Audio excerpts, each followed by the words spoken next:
मोइनुद्दीन चिश्ती रहमतुल्लाह अलैहि ने क़याम किया, वहां के करीब ही एक बड़ा तालाब था जिसे स्थानीय हिंदू लोग अनासागर कहते थे। उस दौर में इस तालाब की वुसात और पवित्रता के कारण हिंदू समाज में इसका बहुत एहतराम किया जाता था। उनका यह अकीदा था कि जो शख्स दिन भर गुनाह करने के बाद इस तालाब में गौस्ल करता है उसके तमाम गुनाह धुल जाते हैं। इसी वजह से वे इस तालाब को हमेशा दियों से सजाए रखते थे। कहा जाता है कि इस तालाब में हर रात दिए जलाने के लिए तकरीबन 3 मन तेल की जरूरत होती थी। तालाब की पवित्रता के कारण वहां सभी हिंदुओं को दाखिल होने की इजाजत नहीं थी।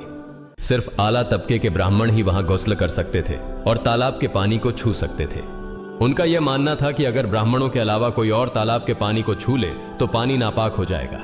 हजरत ख्वाजा मोइनुद्दीन चिश्ती रहमतुल्लाह अलैहि और उनके मुरीद लंबे सफर से थके हुए थे। कुछ देर आराम फरमाने के बाद जब नमाज का वक्त हुआ तो ख्वाजा मोइनुद्दीन चिश्ती रहमतुल्लाह अलैहि ने हजरत बख्तियार काकी रहमतुल्लाह अलैहि को अजान देने का हुक्म दिया।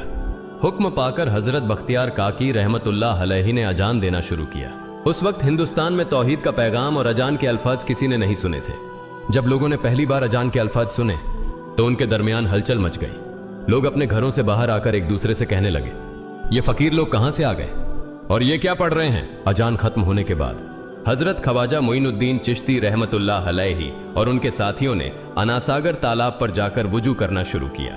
जब हिंदू पुजारियों ने देखा कि एक अजनबी दरवेश उनके मखसूस तालाब का इस्तेमाल कर रहा है तो उनके दिल में गुस्से की आग भड़क उठी। एक पुजारी बोला, यह दरवेश कहां से आ गया? बिना हमारी इजाजत के इसने हमारे पाक तालाब को हाथ लगा दिया। हम इस तालाब को कितना मुकद्दस मानते हैं और इन मुसाफिरों ने इसे नापाक कर दिया है। इसका कोई हल निकालना ही होगा। इसके बाद हजरत ख्वाजा मोइनुद्दीन चिश्ती रहमतुल्लाह अलैहि ने तमाम साथियों के साथ मिलकर जमात के साथ नमाज अदा की।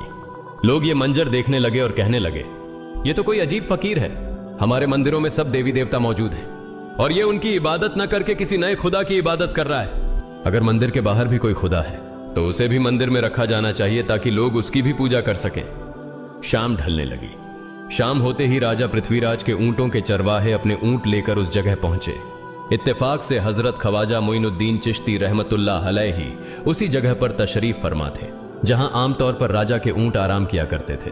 चरवाहों ने देखा कि एक दरवेश का काफिला उनके मुकाम पर आकर बैठा है।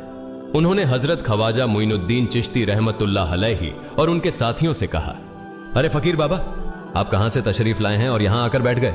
क्या आपको मालूम नहीं कि यहां रोजाना राजा पृथ्वीराज के ऊंट आराम फरमाते हैं? राजा के ऊंट यहां आराम करते हैं, ये जानते हुए भी आपने यहां बैठने की जुर्रत कैसे की? हजरत ख्वाजा मोइनुद्दीन चिश्ती रहमतुल्लाह अलैहि ने उन चरवाहों को नरमी से जवाब दिया, बाबा, हम मुसाफिर हैं और अनजान हैं। हमें मालूम नहीं था कि इस मुकाम पर राजा के ऊंट आराम करते हैं। चूंकि हम पहले ही यहां रात गुजारने का इरादा कर चुके हैं, तुम अपने ऊंटों को आज किसी और जगह आराम देने ले जाओ। आसपास बहुत सी जगहें हैं। हजरत ख्वाजा मोइनुद्दीन चिश्ती रहमतुल्लाह अलैहि का जवाब सुनकर पृथ्वीराज के चरवाहे बोले, फकीर की हिम्मत तो देखो, कहता है कि राजा के ऊंटों को कहीं और ले जाएं और खुद यहां बैठे रहेंगे।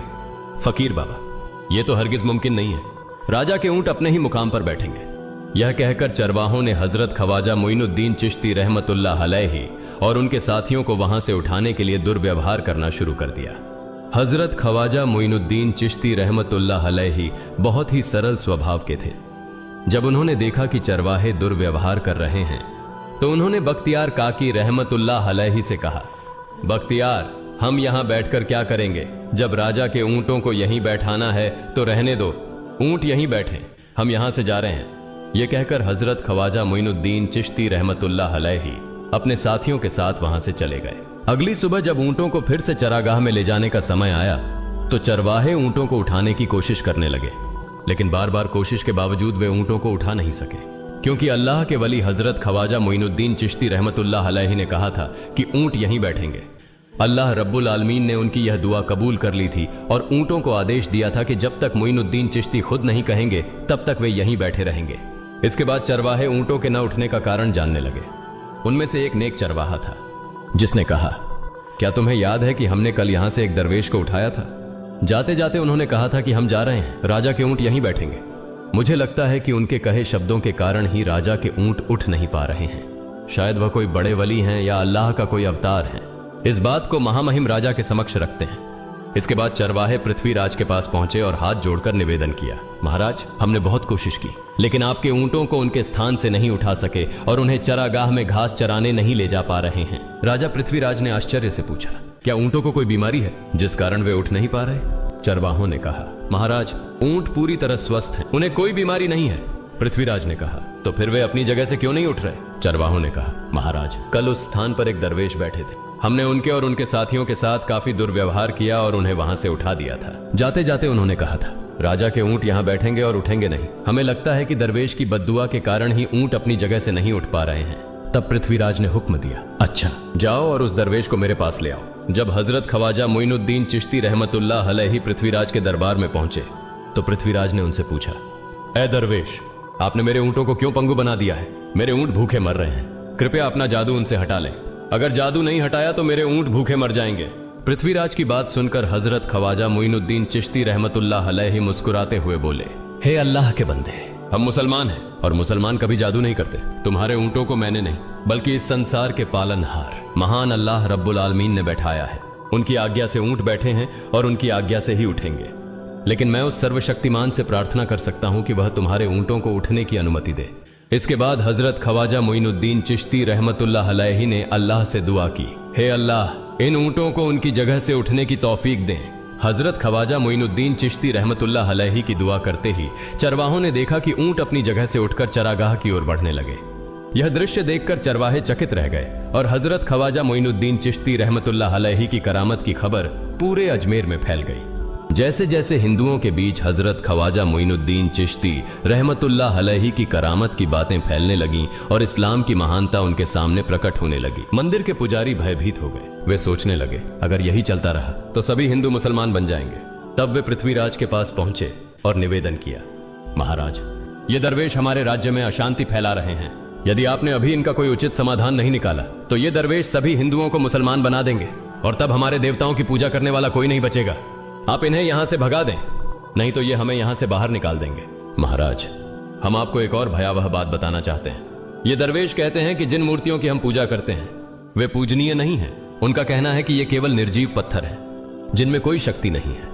ये साधारण लोगों को इस तरह की बातें बताकर भ्रमित करना चाहते हैं। सबसे आपत्तिजनक बात यह है कि ये दरवेश हर दिन 5 बार हमारे पवित्र तालाब में हाथ लगाकर उसे अपवित्र कर रहे हैं। पुरोहितों की बात सुनकर पृथ्वीराज ने हजरत ख्वाजा मोइनुद्दीन चिश्ती रहमतुल्लाह अलैहि को बुलाया। जब हजरत ख्वाजा मोइनुद्दीन चिश्ती रहमतुल्लाह अलैहि उनके दरबार में पहुंचे तो पृथ्वीराज ने कहा, ए दरवेश, हम देख रहे हैं कि आप गोमाता का मांस खाते हैं और हमारे देवताओं का अपमान करते हैं। हमारे धर्म के बारे में तरह तरह की उल्टी सीधी बातें कर रहे हैं। हम यह सहन नहीं कर सकते। हम यह भी देख रहे हैं कि आप हमारे पवित्र तालाब को अपने अपवित्र हाथों से खराब कर रहे हैं। आप तुरंत हमारे देश से चले जाएं। हजरत ख्वाजा मोइनुद्दीन चिश्ती रहमतुल्लाह अलैहि ने कहा, बाबा, हम लोग तो केवल वुजू करते हैं, नहाते नहीं। अगर पूरी देह के स्पर्श से आपके तालाब का पानी खराब नहीं होता है तो केवल हमारे हाथ और चेहरे के पानी से तालाब अपवित्र कैसे हो सकता है? यह सुनकर पृथ्वीराज ने कहा, वे सभी लोग हमारे धर्म के हैं जबकि तुम लोग कहीं और से